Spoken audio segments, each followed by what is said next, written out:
Hello, everyone. Welcome to the IEP Toolkit. I'm Lisa Kirsch Satawa and Kirsch Daskas Law Group, and we are continuing to talk about some of the challenges and our different approach for different learners that we take at our firm on your child's behalf. Today, we're going to talk about the most important things that I think parents need to know um, as we're approaching the next school year. First and foremost, I want to applaud you all for surviving spring distance learning. Um, it was, if your experience was anything like mine, it was extremely stressful. It was constantly a challenge to my sanity and am I doing everything I should be doing? And it took a while for me to just be like, whoa, I'm not a teacher. Like I wasn't trained to do this. Whatever I do is the best I can do, and it's better than nothing. Um, I think we all witnessed firsthand that, especially when it's kind of on the fly, distance learning is complicated, and every child is going to have a different experience. So, one of the things that I'm recommending to all parents is that you take your logs, calendars, and journals, which you should all have if you're following me, um, and and go through and highlight some of the different successes, concerns, failures, um, challenges that you've witnessed since early March when the stay-at-home order and distance learning went in place. So the that is the first thing that parents, you have to have a grip on how distance learning worked for your child, and that's something that you need to communicate to the educators. And I'm not just talking about the IEP team, I'm talking about every individual teacher. So I have put together a back to school update. Actually, that's a draft of it. The real one is blue, and pretty cute. Um, and basically, it has parents answer questions about the experience with distance learning last spring. If the child was engaged, bored, if they could do independent work, if they needed a lot of support, if there was if it was stressful, manageable, positive, negative. It won't take very long. And then it also talks about behaviors, and that was like, was your child worried? Were you worried? Was there trouble sleeping, trouble focusing, stomach aches, headaches, angry outbursts, defiance, those kinds of things? So um, basically, this is just a snapshot that you can give to each teacher, excuse me, so that they're aware of what some of your experiences were. Kids always lose a bit of their achievement over the summer, but as we already talked about, we don't know what the achievement was in March for most of these kids when we went to uh, distance learning, and it remains a problem now that we have no baseline data. The starting point of any IEP is the baseline data. We look at the goals, we measure them because they are supposed to be measurable goals, and we note and keep track of progress. And then we build on the progress to make the next year's plan. Well, we weren't measuring from the from March till present, and it would really be unrealistic to for a parent to even try to do that because the original IEP, the accommodations, the support, everything was put in place with brick and mortar school classroom environment, whether it's with a parapro or with a small group or a quiet area or some of the other interventions. So parents, give yourself a break.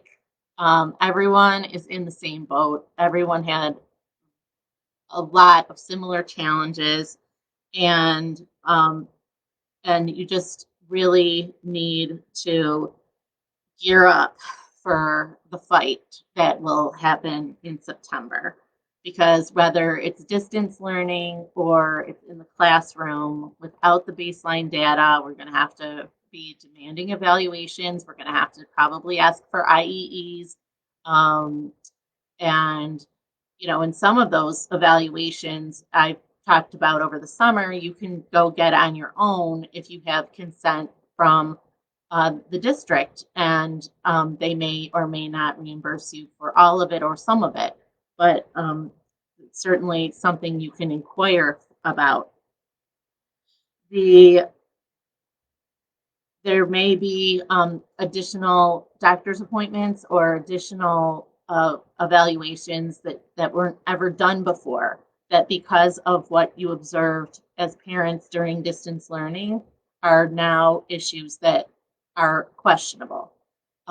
For example, if your child did very well at home with oral work, but did very poorly with written work, then that may be a circumstance where an evaluation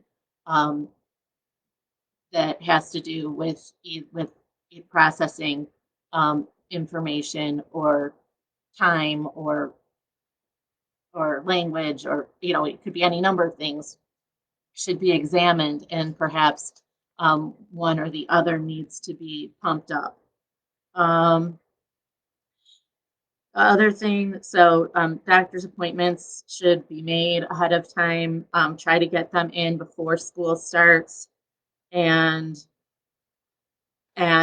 remember that, you know, going in there, it's going to be very hard to set benchmarks, but you can have an idea of where your child is. So you might want to pull out a book that your child's familiar with and see how they do reading it aloud or reading it to themselves, and you asking questions, see if you have to cue, see if there's pictures, and then do the same thing with a book they're not familiar with. That would be really helpful information for you to be able to provide to the team. Remember, you're part of the team, so you should be souping up your information because you've spent all this time with your child, and unfortunately the team has not. You should be aware of the milestones in the next grade that your child is supposed to achieve, and you should formulate your goals or your concerns based on those milestones. You should have communications with the team ahead of time to learn about both the gen ed curriculum, special ed curriculum, alternative placements that might be of consideration based on the experience. Be familiar with what your district has to offer. And of course, the most important thing and the biggest challenge is explaining how the disability affects your child's ability to learn and ability to be taught. And you have to be able to understand, I'll call it the diagnosis in motion, because every diagnosis is different with every single child that has that diagnosis. And we can't create individualized education without an individual look at each child. So very, very important.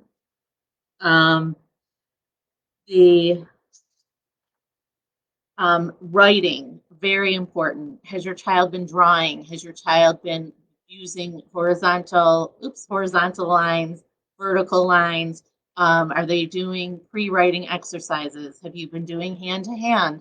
These are things you're going to need to report, and you're going to need to challenge if the team says to you, oh, no, he doesn't need hand-to-hand, he can do this. And you say, but yes, he does need hand-to-hand, because there was no ability to write or trace or even grasp the pencil without my assistance. And you need to insist that they go back and either evaluate or observe, or they adopt your observations as the most current information in regards to what the current state of affairs is.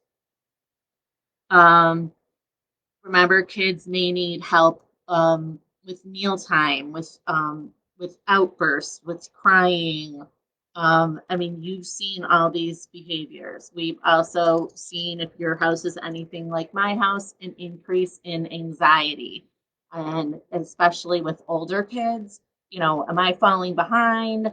You know, how am I going to get into college if I'm not allowed to take standardized tests because of COVID? If I wasn't allowed to take my AP test, things like that. They're also very afraid that someone they love or even themselves is going to get it. And even though they may not understand what it is, um, it has affected kids in many, many different ways, and they have a lot of different fears. A lot of parents, as I said at the beginning, feel like failures because they feel like their child has lost ground since schools were closed. But you probably did a lot of bonding, and you probably got to have some really quality one-on-one time, even if it was just resisting doing schoolwork. So there's your silver lining.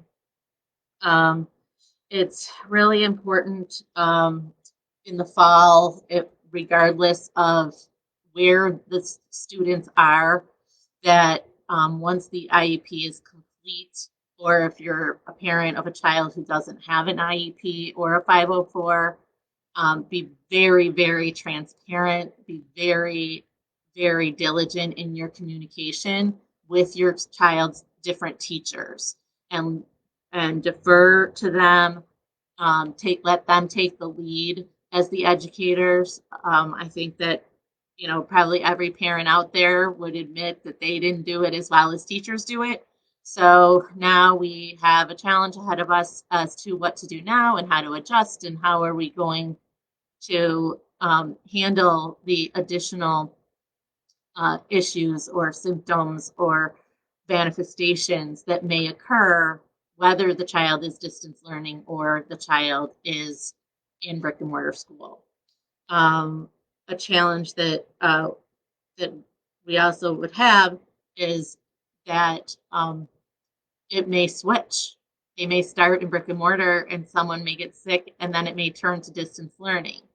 So I think that across the state, school districts are more prepared for the contingency of distance learning now than they were before. But you need to make sure that in distance learning, your child is getting the same individualized curriculum that they would have gotten in school if the general ed students are getting the same curriculum that they would have gotten in school. So another challenge of how we're going to educate our children in these uncertain terms.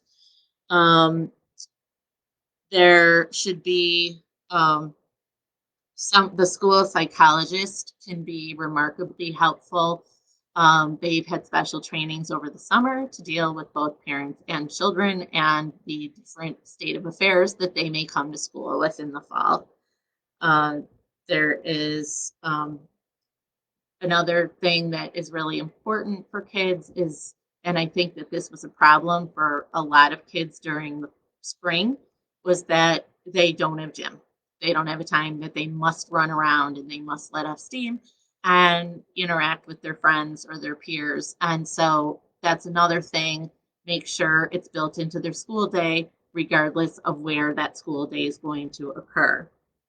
Of course, if it's at home, parents, it's hard to work your job and be the teacher and force your child to do schoolwork and keep your house clean and make dinner and lunch and breakfast and all that stuff. So I've noticed in a lot of districts there are pods forming, and an education pod would be up to 4 children who would get together, alternating homes, and so only one parent is responsible for all 4 children in these sort of mini classrooms. They can social distance, they can be online and continue that way. Another challenge is that it's really hard to get your child to sit still if it's distance learning or online. And I mean, I've had parents who've put their child in a high chair. I've had parents who have, absolutely bribed their child to sit still for the 45 minutes to do the lesson. And you just have to, it's not going to be perfect if it's at home. And that's a big challenge for us as parents to say, it's okay. Like, everyone's in the same boat, and we're, it doesn't have to be perfect. It doesn't have to be done right this minute. It might have to be done right this minute, but if it doesn't, it doesn't. And, it's more important that your child participates and is engaged and sees teachers and sees peers, either by Zoom or with distance, in order for their development and social skills. If as I mentioned earlier, we don't really have baseline data. We also don't necessarily know which benchmarks are going to be in place. So it's going to be critical for these IEPs to be challenged as to what is the supporting data for this particular goal, this particular measure, this particular addition, or this, more importantly, why are we taking something away when we know that our children have not progressed the way they were supposed to? IEPs are written with the expectation that children will be in school full time for a full year, and none of our kids were last year. So there's going to be slow progress. Just own it. And they're going to get back on track eventually, and they're still going to succeed with all of our help and all the support of school. So that's really important for parents to remember that, we may not be perfect this year, but we will catch up and our children will achieve. Other things, just wanted to quickly talk about some challenges of virtual learning. One of the biggest ones is that kids feel like they're forgotten because they're not like right smack in the front of the teacher, and they don't have the relationship with teachers that they had before they were virtual. Also, it's really hard for kids to know how to reach out for extra help, or they know how to ask questions, to raise their hands, but there may be gaps in services that teachers aren't aware exist. And so that's going to be something really, really important. There also may be, if we're distance learning and there's a packet sent home for the language arts class, and it has to be written and returned, and the child isn't able to write or to hold a pencil, then that is going to be a problem, a struggle, a challenge. You can call it whatever you want, but that is not appropriate, and there should be an accommodation that is made. I mentioned a couple of days ago that in a few IEP meetings that I have attended over the summer, we have begged for a contingent learning plan is part of the IEP, that if there's distance learning, this is what it's going to look like. Some districts thought, oh, that's a great idea. Other districts were like, absolutely not. We're not doing that. We're not going there. We'll redo it if we have to. Well, redo it if we have to is a big promise that is being made to a lot of people, and it may take the entire fall semester for them to redo it, to adjust. So as parents, let's be creative, and let's kind of figure out, how many hours can my child sit at a time in front of a computer screen? Most of them, it's not very long. And so you want to keep that in mind when you are creating a distance learning plan. If your child can only sit in front of the computer for 15 minutes at a time, then you have to be changing activities or changing lessons or changing the media of the lesson or the way the instruction is being provided every 15 minutes. If your child can sit for half an hour in the morning, but 10 minutes after lunch, or needs a nap, or needs a outside time, or needs art, or need whatever, just like at school, when they have an IEP and the day is laid out and they have time that they're with their directed study teacher, there's times when they might be in the resource room, there's times when they're in a quiet space, they have a person to go to if they feel anxiety.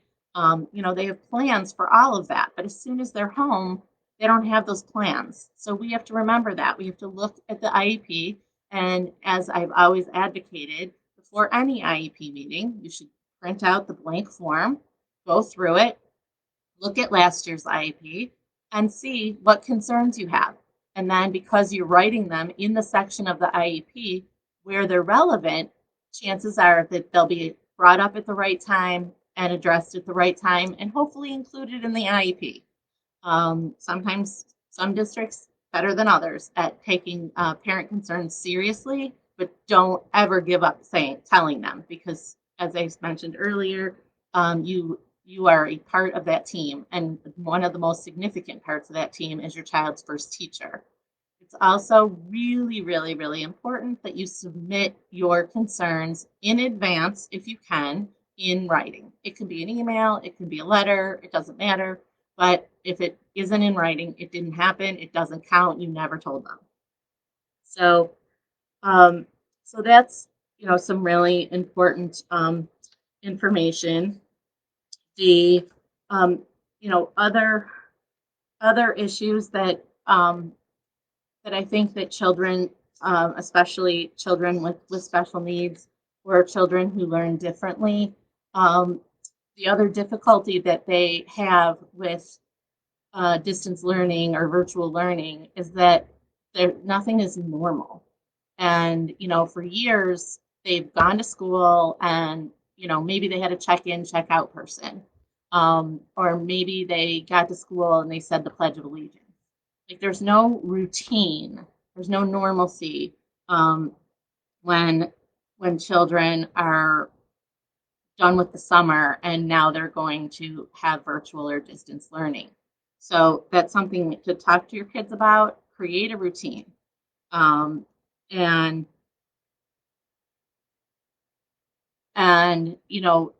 of course, it's more normal to be in a classroom, but we may not be able to do that. So create a learning environment at home. And if you need my tip sheet of how to create a non-distraction learning environment, just shoot me a message or ask for it on the page, and I'm happy to send it to you. Again, I'm also happy to send you the back to school update. And coming soon is, of course, the ebook that we've been talking about, the IEP Toolkit, Plan, Prepare, and Advocate, which is I'm really excited about. I think it's really going to help a lot of people and make them more empowered to get their kids over the humps that are created by our current situation. With that, we will stop for today. I will be back tomorrow at our regular time at 1 o'clock. And if you have any questions, please reach out. If you have any subjects you'd like me to talk about, we have been doing the IEP Toolkit every day this is week 4. So there's a lot of information if you want to go back. If you could do me a favor and like our page, share some of our videos, and join our Facebook group. We're really trying to create an environment where people can have an exchange of ideas while protecting their children's rights. And, we take a different approach for different learners because we feel that every child is important. And the reason that we have individualized education plans in the first place is because everything should be individually tailored to those special people. So I hope you all have a beautiful, beautiful day, and be the best you, and I will see you tomorrow. Bye-bye.